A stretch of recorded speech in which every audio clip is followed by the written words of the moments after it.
ঠিক আছে। সো আমরা আজকে আলোচনা করব নত্ব ও সত্য বিধান নিয়ে। খাতায় লিখেন নত্ব ও সত্য বিধান, লিখেন নত্ব ও সত্য বিধান। ওকে, নত্ব ও সত্য বিধান।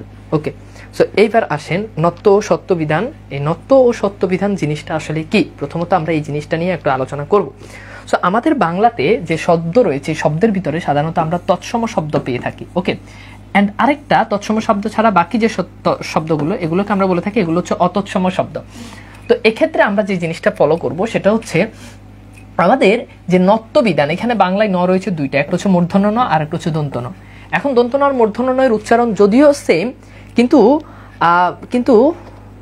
ঠিক আছে, দন্ত ন আর মূর্ধন্য ন যদিও সেম, কিন্তু কথা হচ্ছে এই মূর্ধন্য ন এর ভিতরে কিন্তু এই অর্ধমাত্রা আমরা দিয়ে থাকি, দন্ত ন এর ভিতরে কিন্তু পূর্ণমাত্রা আমরা দিয়ে থাকি। সো এখানে দেখেন প্রথমত মূর্ধন্য ন এখানে আমরা অর্ধমাত্রা দিচ্ছি, দন্ত ন এখানে আমরা পূর্ণমাত্রা দিচ্ছি।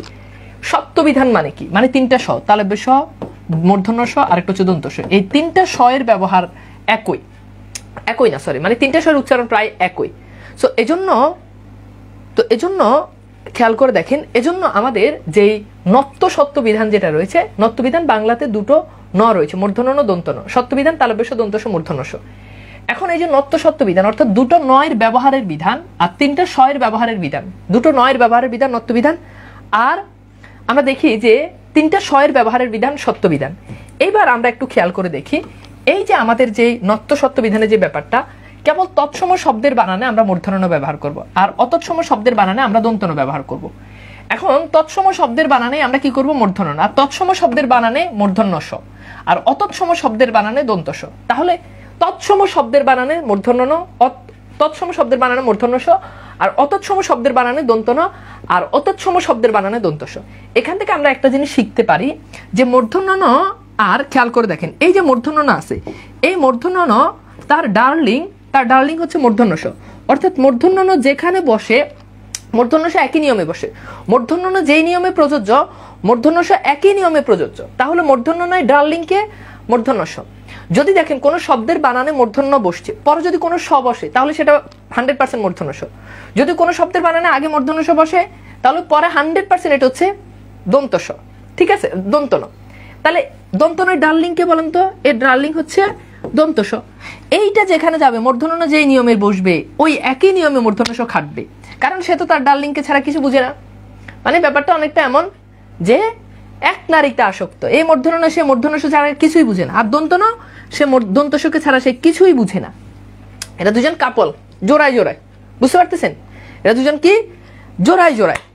এইবার দেখেন তো, খেয়াল করে দেখেন আমরা এখন যে নিয়মটা পড়বো সেটা হচ্ছে, আমরা যদি খেয়াল করে দেখি যে ক্রিয়াপদ যেগুলো রয়েছে, এই ক্রিয়াপদ মানে যে পদ দ্বারা কোনো কিছু করা বুঝায় ক্রিয়াপদ, এই ক্রিয়াপদের বানানে সবসময় দন্ত ন। আচ্ছা বলেন তো, ক্রিয়াপদের বানানে যদি দন্ত ন হয় তাহলে ক্রিয়াপদের বানানে যদি স বসানোর দরকার হয়, বলেন সেটা কোন স হবে? বলেন তো সেটা কোন স হবে? সেটা অবশ্যই সেটা কি হবে? দন্ত স হবে। কেন দন্ত স হবে বলেন তো? কারণ মূর্ধন্য ন যেখানে দন্ত স হবে, কারণ এখানে ক্রিয়াপদের বানানে বসেছে দন্ত ন। তাহলে দন্ত ন বসলে সে তো তার ডার্লিং কে টেনে নিয়ে যাবে, আর তার ডার্লিং হচ্ছে দন্ত স। ব্যাপারটা খুব সিম্পল। এইবার আসলে আমরা একটু দেখি, যেমন আমি লিখলাম করেন, এটা একটা ক্রিয়াপদ, এখানে 100% দন্ত ন বসবে। আমি যদি বলি ধরেন, এখানে 100% দন্ত ন বসবে। আমি যদি বলি মারেন, এখানে কি বসবে? দন্ত ন বসবে, কারণ এগুলো ক্রিয়াপদ। এখন তুচ্ছার্থে ক্রিয়াপদের বানানে দন্ত স বসাবো। যেমন দেখেন করিস, এখানে এটা শুদ্ধ করিস। আমি যদি বলি মারিস, আমি যদি বলি ধরিস, ঠিক আছে, আমি যদি বলি ধরিস, তাহলে ঠিক আছে, এটা হচ্ছে কি? এটা হচ্ছে আমাদের এই ক্রিয়াপদগুলোর বানান। তাহলে দেখেন এই বানানগুলোতে খেয়াল করে দেখেন, এই বানানগুলোতে এই যে বানানগুলো আছে এগুলো ক্রিয়াপদ, এই জন্য দন্ত ন। আর ক্রিয়াপদের বানানে যদি স বসে তাহলে সেটা দন্ত স। আচ্ছা এখন বলেন, আমি যদি বলি করিস, তাহলে করিস বানানে কি মূর্ধন্য স কখনো হবে? নেভার, কারণ এটা ক্রিয়াপদ বুঝাচ্ছে। কারণ এটা কি বুঝাচ্ছে? ক্রিয়াপদ বুঝাচ্ছে। ওকে, কারণ এটা ক্রিয়াপদ বুঝাচ্ছে, তার মানে এটা ভুল। তাহলে করিস বানান এটা কি হবে বলেন? এটা হবে অবশ্যই এটা হবে আমাদের দন্ত স।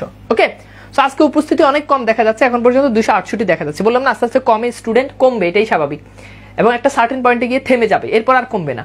সো আমরা নেক্সট ক্লাস থেকে হয়তো আমরা জুমে ট্রাই করবো, যেহেতু আমাদের স্টুডেন্ট কম, 300 কম অলরেডি। ঠিক আছে, সো যদি না হয় তাহলে আমরা আরো একটা ক্লাস হয়তো লাইভে নিব, এরপর আমরা আস্তে আস্তে জুমে চলে যাব। তো এই নিয়মটা আমাকে বলেন, বুঝতে পেরেছেন কিনা যে ক্রিয়াপদের বানানে দন্ত ন, ক্রিয়াপদের বানানে দন্ত স? বলেন ক্লিয়ার কিনা? বলেন তো ক্লিয়ার কিনা? ক্রিয়াপদের বানানে দন্ত ন, ক্রিয়াপদের বানানে দন্ত স, এই নিয়মটা ক্লিয়ার কিনা বলেন? ওকে, গুড, ভেরি গুড। ওকে ওকে, এইবার আসেন দেখেন, খুব ভালো করে খেয়াল করেন, মনোযোগ দেন। ওকে, এইবার দেখেন তো আমরা লিখলাম বিদেশি শব্দের বানান। বিদেশি শব্দের বানানে সবসময় দন্তন বসে। কি বসে? সবসময় দন্তন বসে। বলেন কি বসে? বিদেশি শব্দের বানানে সবসময় দন্তস বসে। এবার আপনাদের কাছে আমার প্রশ্ন, বলেন বিদেশি শব্দের বানানে যদি স বসানোর দরকার হয় তাহলে সেটা কোন স বসবে? বিদেশি শব্দের বানানে যদি স বসানোর দরকার হয় তাহলে বলেন সেটা কোন স বসবে?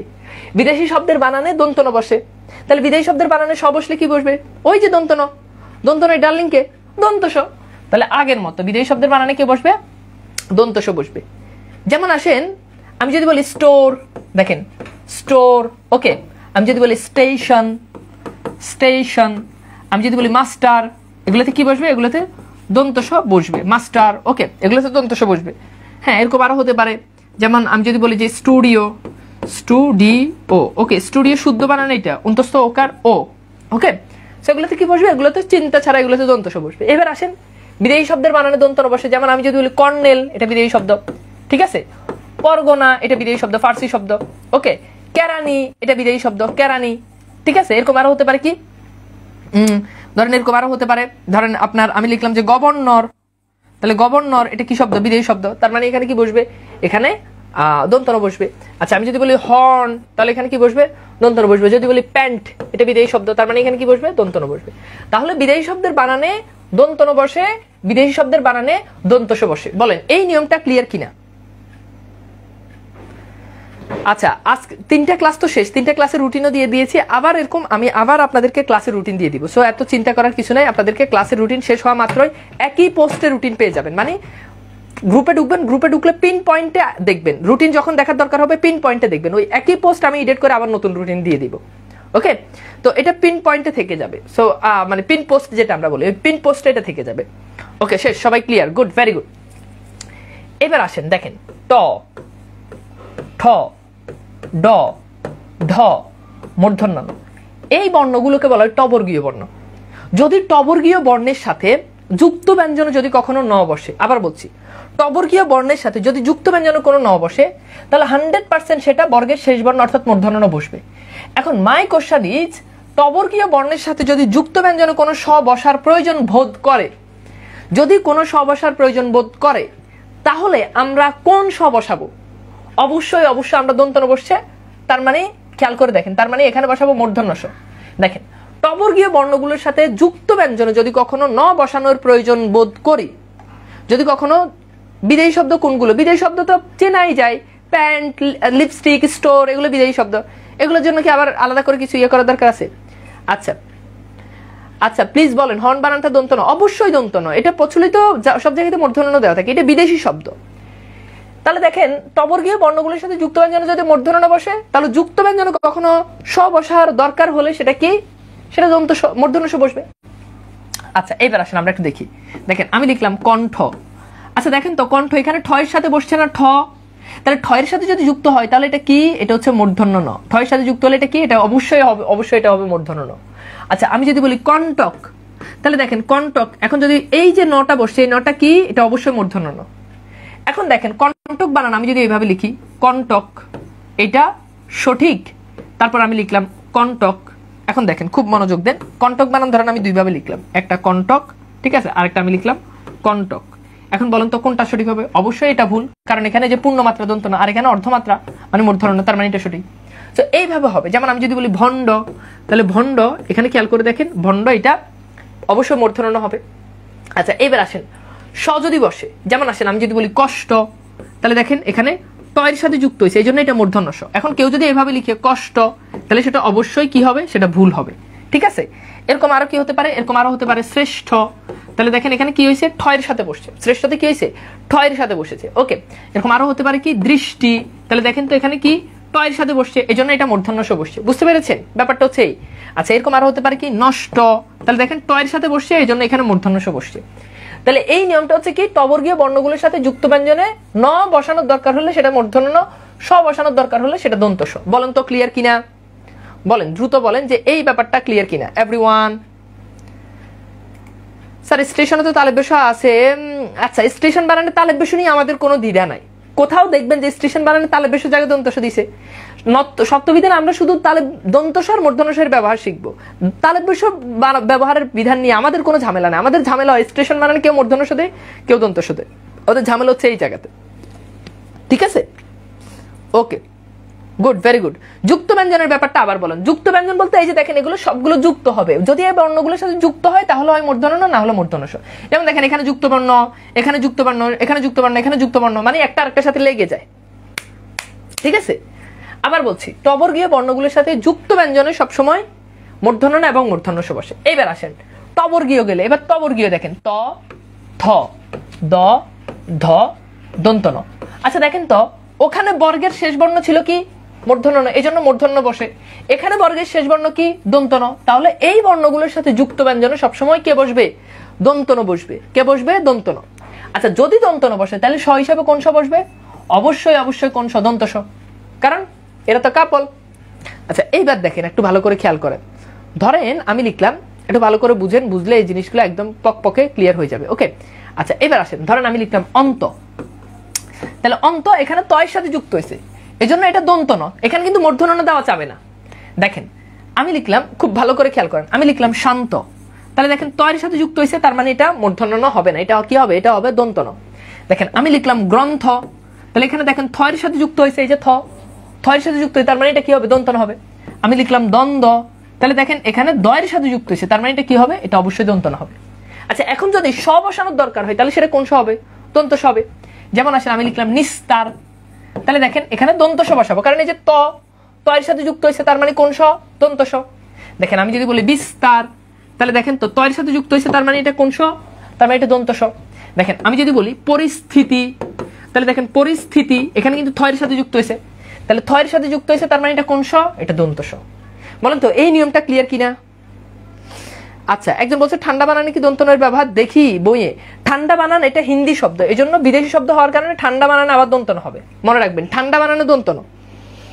আচ্ছা বলেন ক্লিয়ার কিনা, দ্রুত দ্রুত বলেন যে এই ব্যাপারটা ক্লিয়ার কিনা।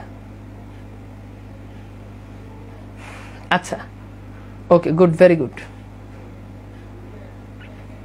Very good, very good, good, clear, good, very good, clear. Okay এবার আসেন আমরা একটু দেখি, আমরা একটু আলোচনা করি।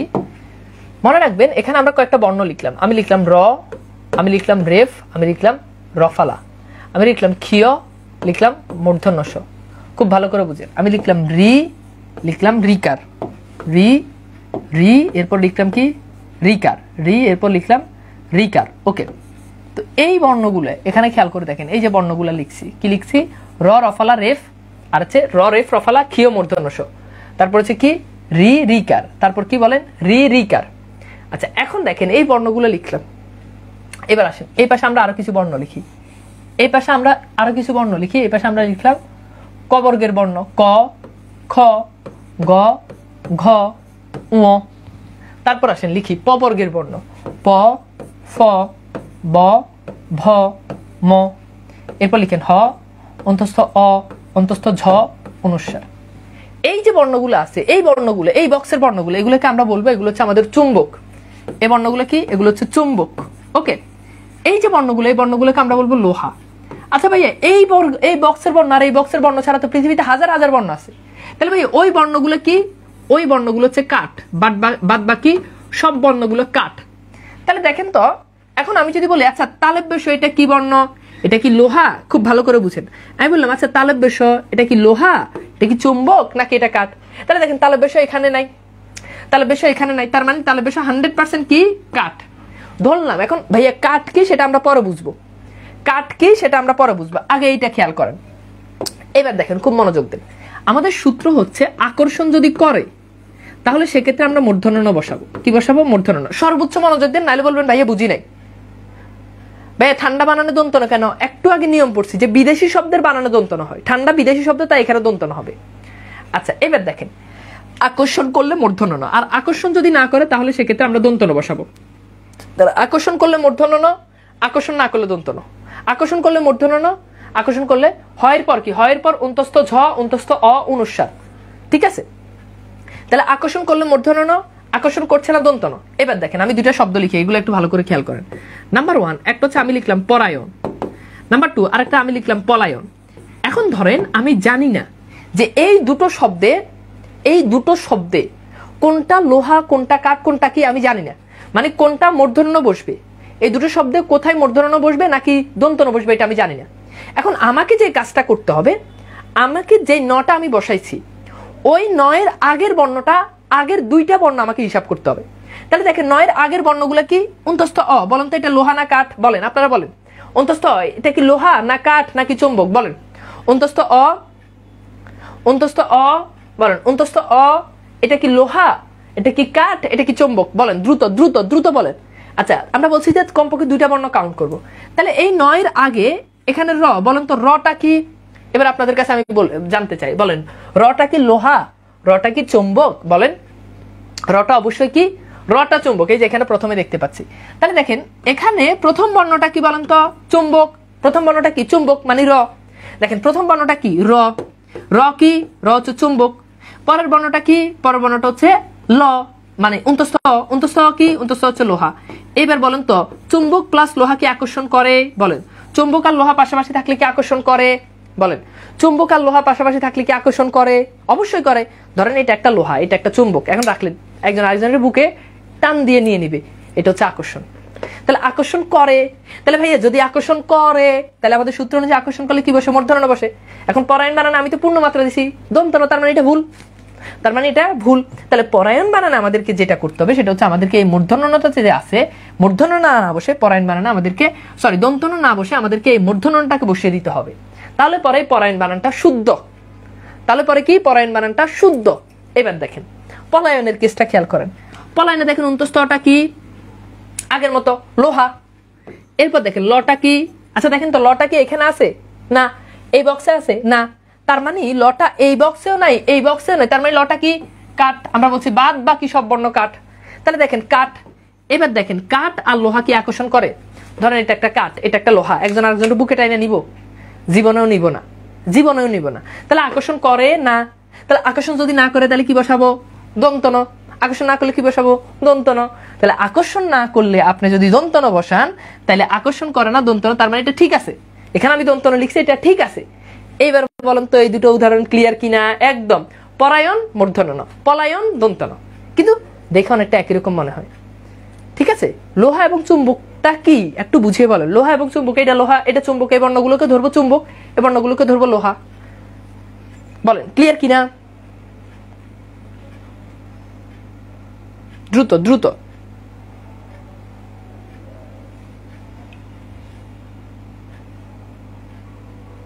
বলেন বলেন। ওকে ওকে ওকে ওকে একদম ক্লিয়ার, গুড, ভেরি গুড। ওকে ওকে কাঠ বুঝি নাই, কাঠ বুঝি নাই মানে কাঠ হচ্ছে চুম্বক আর লোহার বাইরে, এটা একদম প্রথমেই বুঝেছি। ক্লাসে মনোযোগী না থাকলে এটা মানে এটা সবাই বুঝবে, কিন্তু আপনারা ক্লাসে মনোযোগী না এই জন্য বুঝবেন না। মানে এই প্রশ্নটা আমি প্রথমেই বলছি যে তালব্য কি, এটা কাঠ। সো এই প্রশ্নটা আবার করা এটা মানে মানে বুঝি নাই বলা তখন 100% নিশ্চিত যে তখন আপনার মনোযোগ ছিল না, আপনার ক্লাসে ছিলেন হয়তো কিন্তু আপনার মনোযোগ ছিল না। আচ্ছা আসেন এইবার আমরা একটু দেখি, আমাদের যে টেকনিক, এই টেকনিক অবলম্বন করে আমরা একটু ব্যাপারটা একটু ভালো করে বুঝি। ওকে এবার আসেন লিখেন। এবার দেখেন আমি লিখলাম নারায়ণ, এবার আমি সব জায়গাতে দন্তন্য দিচ্ছি, আপনি একটু ট্রাই করে দেখেন। নারায়ণ, আমি লিখলাম উত্তরায়ণ, উত্তরায়ণ। ওকে আমি লিখলাম হ্যাঁ 1 2 3, আমি লিখলাম কর্তন। ওকে 4 আমি লিখলাম যে বাতায়ন। ওকে এবার আসেন এই চারটা আপনারা একটু সলভ করেন, চারটা আপনারা সলভ করেন, চারটা জাস্ট আপনারা সলভ করেন। ওকে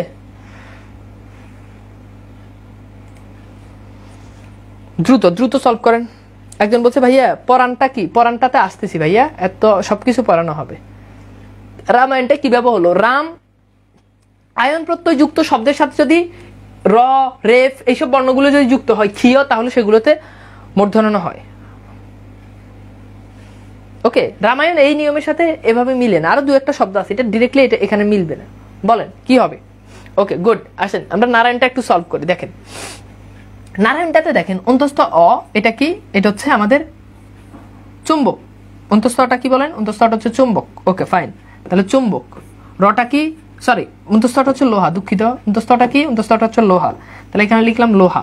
রটা কি, রটা হচ্ছে চুম্বক, রটা কি, রটা হচ্ছে চুম্বক, তাহলে অন্তঃস্থ লোহা, রটা চুম্বক, অন্তঃস্থ লোহা, রটা চুম্বক, তাহলে লোহা প্লাস চুম্বক আকর্ষণ করে, লোহা প্লাস চুম্বক আকর্ষণ করে, তাহলে এখানে মূর্ধন্য ন, মানে এটা ভুল দিছি, আমি দিছি দন্তন। উত্তরায়ণ আগের মতো, অন্তঃস্থ কি লোহা, র কি চুম্বক, তাহলে লোহা চুম্বক পরস্পর একজন আরেকজনকে আকর্ষণ করে, তাহলে আকর্ষণ করলে এখানেও কি হবে, মূর্ধন্য হবে। ঠিক আছে, আচ্ছা তাহলে এটা শেষ। 3 নাম্বারটা আমরা একটু দেখি। রেফটা কি, রেফটা চুম্বক, তটা কি, তটা হচ্ছে কাঠ। দেখেন ত কিন্তু এই বক্সে নাই, ত কিন্তু এই বক্সেও নাই, তার মানে ত এখানে নাই, ত এখানেও নাই, সো তার মানে হচ্ছে এইটা যে ত কাঠ, তাহলে এইটা চুম্বক আর কাঠ। এখন চুম্বক আর কাঠকে আকর্ষণ করে, চুম্বক আর কাঠ কখনোই নিজেকে একজন আরেকজনকে আকর্ষণ করে না, তার মানে চুম্বক আর কাঠ যেহেতু আকর্ষণ করে তার মানে এটা ঠিক আছে, এখানে দন্তন হবে। এখন আমরা যেটা মনে করি, আমরা কি করি জানেন, আমরা মনে করি যে ভাইয়া, আমরা যেটা মনে করি সেটা হচ্ছে ভাইয়া রেফ থাকলেই সেটা মনে হয় মূর্ধন্য বসবে, মানে রেফ থাকলে আমরা মনে করি যে মূর্ধন্য বসবে। এরকম কোনো নিয়ম তো নাই বাবা যে রেফ থাকলেই তুমি মূর্ধন্য বসাবা, এরকম কোনো নিয়ম নাই। মানে রেফ দেখছে মূর্ধন্য, রেফ দেখছে মূর্ধন্য, ব্যাপারটা ওই যে অনেকটা খাসকাটা কুমিরের গল্পের মতো। খাসকাটা কুমিরের গল্প, ওই যে এক ছেলে ওরে যাই লিখতে বলে ও ডিরেক্টলি চলে আসে কুমিরের কাছে। কি কোথায় চলে আসে, কুমিরের কাছে। বাচ্চারা ওরা বলছে যে তুমি নদীর উপরে রচনা লিখো, তো কি করছে, ও লিখতেছে যে বাংলাদেশে 70% পানি, বাংলাদেশের নদীর, এই জন্য নদীর গুরুত্ব অপরিসীম, নদীর পানির কারণে, হ্যাঁ নদীতে, নদীর উপকারিতা লেখে যে নদীতে জেলেরা বাস করে, হ্যাঁ সেখান থেকে তারা মাছ ধরে, মাছ ধরে তারা জীবিকা নির্বাহ করে। এরপর বলছে যে কিন্তু নদীতে মাঝে মধ্যে কুমির থাকে, মানে নদীর ভিতরে, নদীর রচনার ভিতরে কুমির ঢুকে দিছে। এরপর ওরা বলছে যে তুমি পাটের উপর রচনা লিখো, তো কি করছে, লিখতেছে পাট বাংলাদেশের অর্থকারী ফসল, প্রধান অর্থকারী ফসল, পাটকে বলা হয়ে থাকে সোনালী আঁশ। হ্যাঁ পাট সাধারণত আমরা ধান খেতে বা পাটের জন্য নির্দিষ্ট একটা খেতে আমরা পাট ফলন করে থাকি, তবে আমাদেরকে সতর্ক থাকতে হবে, পাট সব জায়গায় ফলন করা যাবে না, কারণ পাট সব জায়গায় ফলন করলে, পাট যদি আমরা যদি নদীর তীরে যদি ফলন করি তাহলে সেই নদীতে কুমির থাকতে পারে, সুতরাং সে সমস্ত জায়গা থেকে আমাদের কি হতে হবে, সতর্ক থাকতে হবে। চলে গেছে কোথায়, খাসকাটা কুমিরের কাছে। এরকম রেফ দেখলেই ওই যে খাসকাটা কুমিরের মতো মূর্ধন্যের কাছে চলে যাওয়া যাবে না, রেফ থাকলে দন্তন্য হতে পারে, মূর্ধন্য হতে পারে, খেয়াল রাখতে হবে, আকর্ষণ করে কিনা এইটা দেখতে হবে। ওকে, এরপর আসেন বাতায়ন। তো বাতায়নটা দেখেন এখানে অন্তঃস্থ এটা কি, এটা হচ্ছে লোহা। ওকে, তটা কি, তটা হচ্ছে কাঠ। এখন লোহা কাঠ তো একজন আরেকজনের আকর্ষণ করেই না, তার মানে কি হবে, তার মানে এখানে হবে কি, এখানে হবে আমাদের দন্তন, এখানে কি হবে, আকর্ষণ করে না, তার মানে দন্তন হবে। সো এটাও ঠিক আছে। ওকে, এটাও ঠিক আছে। ওকে গুড, ভেরি গুড। আচ্ছা গৃহায়ন কোন নিয়মে, বললাম না গৃহায়ন কোন নিয়মে, আসেন আমরা একটু দেখি গৃহায়ন কোন নিয়মে, রামায়ণ কোন নিয়মে। ওকে আসেন এবার একটু দেখি আপনাদেরকে। দেখেন রামায়ণ, গৃহায়ন, এগুলোর নিয়মগুলো আমরা একটু দেখি। মনে রাখবেন আয়ন প্রত্যয়যুক্ত শব্দগুলোর সাথে আয়ন, অর্থাৎ চুম্বক প্লাস আয়ন হলে, চুম্বকের কোন একটা বর্ণ প্লাস আয়ন হলে সেখানে মূর্ধন্য বসে। যেমন দেখেন রাম, এই রামে দেখেন চুম্বক আছে, আছে যোগ আয়ন, তাহলে রামায়ণ এখানে কি বসবে, মূর্ধন্য বসবে। যেমন দেখেন গৃহায়ন, গৃহ, এই যে গৃহ যোগ আয়ন, গৃহায়ন, তাহলে গৃহ তো দেখেন চুম্বক আছে, তার মানে এখানে মূর্ধন্য বসবে। নিয়মটা হচ্ছে এই, ঠিক আছে। শব্দের কোন দুটো অক্ষর ধরবো, যে দুটো অক্ষর ধরবেন দন্তন বা মূর্ধন্য যে জায়গাতে বসছে ওই জায়গার আগে দুটো বর্ণ দেখবেন, ওই জায়গার আগে দুটো বর্ণ দেখবেন। আচ্ছা ভাই লোহাটা আবার বলেন, এই যে লোহাটা এখানে লেখা আছে, স্ক্রিনশট দিয়ে নিন। ক খ ঘ ঘ উ, প প ভ ব ম, হ অনুস্বার, সরি হ অন্তস্থ ছ অন্তস্থ অ অনুস্বার, ঠিক আছে।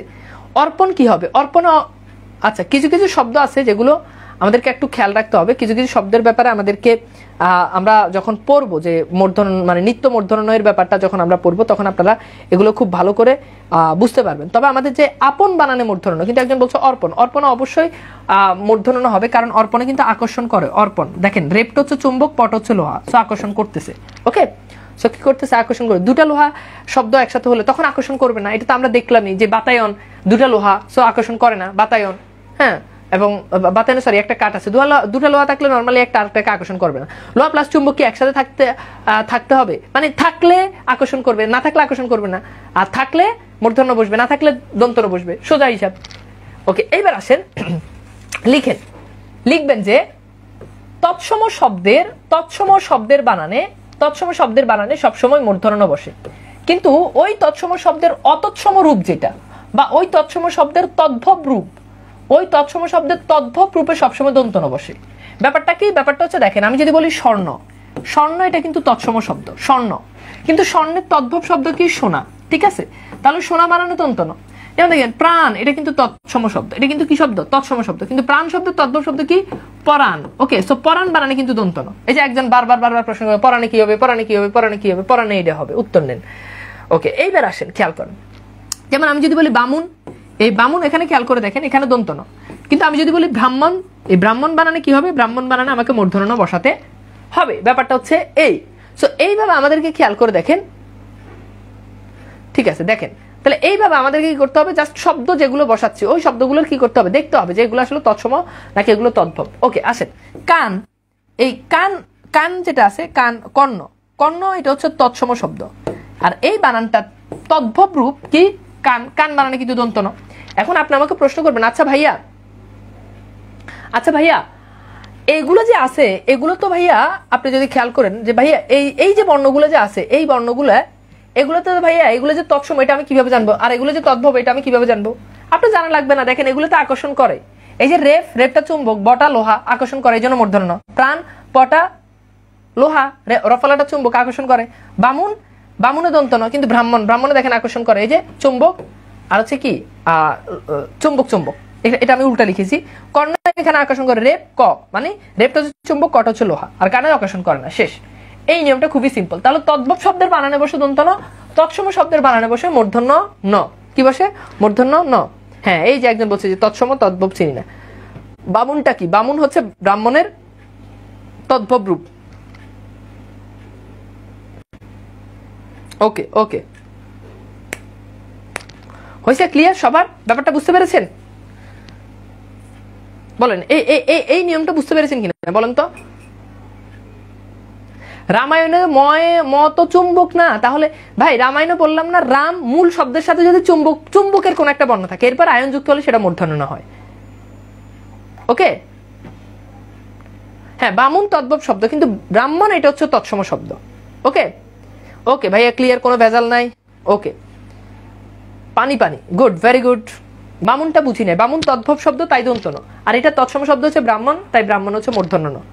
ঠিক আছে? হ্যাঁ, বামুনটা উল্টা লিখলাম, এখানে আমি উল্টা লিখলাম, ব্রাহ্মণ এখানে লিখবো আর বামুন এখানে লিখবো, উল্টা হয়েছে, এই, এছাড়া আর কিছু না। আচ্ছা, সো আই হোপ সবার কাছে ব্যাপারটা ক্লিয়ার। ওকে, এবার আসেন লিখেন। ওকে, লিখেন যে গণ ধাতুযুক্ত শব্দের বানানে মূর্ধন্য ন বসে। লিখেন গণ ধাতুযুক্ত শব্দের বানানে কি বসে? মূর্ধন্য ন বসে। লিখেন গণ ধাতুযুক্ত মানে যেখানে গণ আছে ওখানে মূর্ধন্য ন। যেমন আসেন গণনা, এখানে দেখেন প্রথমটা যেটা এটা কিন্তু মূর্ধন্য ন। দেখেন আমি যদি বলি গণিত, এটা কিন্তু পরীক্ষাতে অনেক আসে, সো এটা কি হবে? এটা অবশ্যই আমাদের কি হবে? মূর্ধন্য ন হবে। ঠিক আছে? আমি যদি বলি গণ্য, তাহলে এটা কি হবে? মূর্ধন্য ন হবে। মানে গণ শব্দটা গণ ধাতুযুক্ত শব্দ। যেমন আমি যদি বলি গণনীয়, তাহলে কি হবে? গণনীয়। ওকে ওকে, আসেন এইবার আসেন গণধাতু মানে কি? গণধাতু মানে কি? ধাতু যখন পড়বো তখন বুঝবেন, আপাতত এটা মনে রাখেন, কোন শব্দের ভিতরে যদি গণ যদি থাকে তাহলে সেখানে মূর্ধন্য ন বসবে। আচ্ছা, এইবার লিখেন যদি কোনো শব্দের বানানে প্রথমে মূর্ধন্য ন বসে তাহলে পরে কনফার্ম দন্ত ন, তাহলে আগে মূর্ধন্য ন, আগে মূর্ধন্য ন, পরে কনফার্ম দন্ত ন। যেমন আসেন আমি লিখলাম বর্ণনা, এখন বর্ণনা এখানে দেখেন প্রথমটা মূর্ধন্য ন, এটাতে কোনো ডাউট আছে? মূর্ধন্য ন। আর এই দেখেন আমরা উচ্চারণ আমরা এগুলো বলি মধ্যাহ্ন, কেউ কেউ বলো মধ্যাহ্ন, কেউ বলো মূর্ধন্য না, এটার উচ্চারণ হচ্ছে মূর্ধন্য ন। আর এইটার উচ্চারণ কি? এটার উচ্চারণ হচ্ছে মূর্ধন্য স। এটার উচ্চারণ কি? মূর্ধন্য স। এটার অনেকে বলে পেট কাটা মূর্ধন্য স। পেট কেন কাটা ভাই? পেট কাটার দরকার নাই, এটা এমনি মূর্ধন্য স।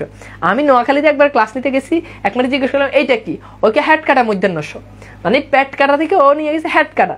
তা আমি শুনে হাসতেছি, তো মাঝে মধ্যে আমার একটু মনে হয় মানে এই বর্ণটা দেখলে হ্যাট কাটা মূর্ধন্য স, তো এটা আসলে পেট টেট কাটা না, এটা ডিরেক্টলি মূর্ধন্য স। ওকে আচ্ছা, ওকে এবার আসেন খেয়াল করেন, এখন বর্ণনা এখানে প্রথমটা মূর্ধন্য ন, এই জন্য খেয়াল করে দেখেন প্রথম যেটা বসেছে সেটা কিন্তু দন্ত ন, মানে প্রথমটা মূর্ধন্য ন, তারপরে যেটা বসছে সেটা কিন্তু দন্ত ন বসেছে।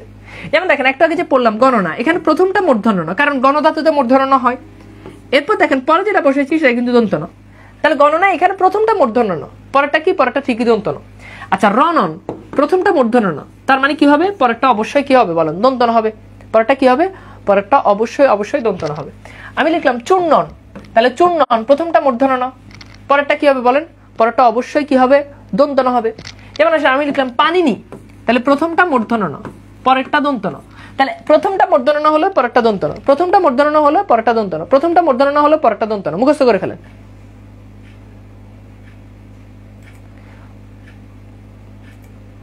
বুঝছেন? বুঝছেন? বলেন ব্যাপারটা ক্লিয়ার কিনা? ব্যাপারটা ক্লিয়ার কিনা বলেন?